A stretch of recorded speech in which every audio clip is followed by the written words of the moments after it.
जेके राम ना बिगड़ी है ओकर लोग का बिगाड़ी। जेके राम ना बिगड़ी है ओकर लोग का बिगाड़ी।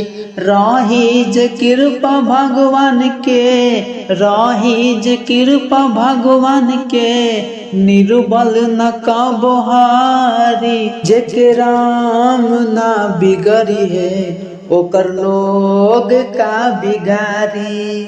हरदम तबूरा चाहेला दुनिया में हो मुदैया। ईश्वर के बिना मर्जी के डोले लाना पतैया हो। हरदम तबूरा चाहेला दुनिया में हो मुदैया। ईश्वर के बिना मर्जी के डोले लाना पतैया। अरमार बादु शासन के, अरमार बादु शासन के, हारल खिचत में सारी। जेके राम ना बिगड़ी है ओकर लोग का बिगारी। परेशान भले होला मन दुश्मन के दावे से, ऐसन भी होला जग में दर्द होला ना घाव से।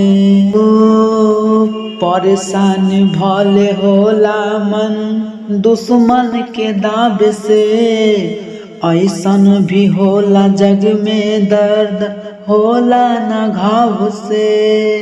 मोर ध्वज के बेटा बाचल जेकरा, मोर ध्वज के बेटा बाचल जेकरा, सिर पर चलल यारी। जेके राम ना बिगड़ी है ओकर लोग का बिगारी।